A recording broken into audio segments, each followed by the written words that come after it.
कार्तिक मास महात्म्यम कथा अध्याय 10। राजा पृथु बोले, हे ऋषि श्रेष्ठ नारद जी, आपको प्रणाम है। कृपया अब यह बताने की कृपा कीजिए कि जब भगवान शंकर ने अपने मस्तक के तेज को क्षीर सागर में डाला तो उस समय क्या हुआ।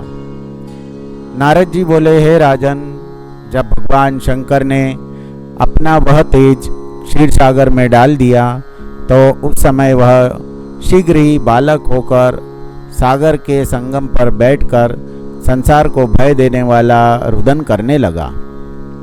उसके रुदन से संपूर्ण जगत व्याकुल हो उठा, लोकपाल भी व्याकुल हो गए, चराचर चलायमान हो गया। शंकर सुवन के रुदन से संपूर्ण ब्रह्मांड व्याकुल हो गया। यह देखकर सभी देवता और ऋषि मुनि व्याकुल होकर ब्रह्मा जी की शरण में गए और उन्हें प्रणाम कर उनकी स्तुति करने लगे। उन सभी ने ब्रह्मा से कहा, हे पितामह, यह बहुत विकट परिस्थिति उत्पन्न हो गई है। हे महायोगिन, इसको नष्ट कीजिए। देवताओं के मुख से इस प्रकार सुनकर ब्रह्मा जी सत्यलोक से उतरकर उस बालक को देखने के लिए सागर तट पर आए। सागर ने ब्रह्मा जी को आता देखकर उन्हें प्रणाम किया और बालक को उठाकर उनकी गोद में दे दिया। आश्चर्यचकित होते हुए ब्रह्मा जी ने पूछा, हे सागर, यह बालक किसका है? शीघ्रता पूर्ण कहो। सागर विनम्रता पूर्वक बोला, प्रभो, यह तो मुझे ज्ञात नहीं है, परंतु मैं इतना अवश्य जानता हूँ कि यह गंगा सागर के संगम पर प्रकट हुआ है। इसलिए हे जगत गुरु, इस बालक का जात कर्म आदि संस्कार करके इसका जातक फल बतलाइए। नारद जी राजा पृथु से बोले, सागर ब्रह्मा जी के गले में हाथ डालकर बार बार उनका आकर्षण कर रहा था। फिर तो ब्रह्मा जी का गला इतनी जोर से पकड़ लिया कि उससे पीड़ित होकर ब्रह्मा जी की आंखों से अश्रु टपकने लगे।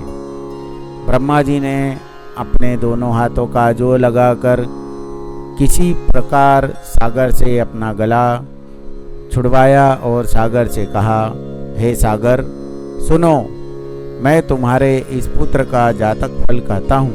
मेरे नेत्रों से जो यह जल निकला है, इस कारण इसका नाम जलंधर होगा।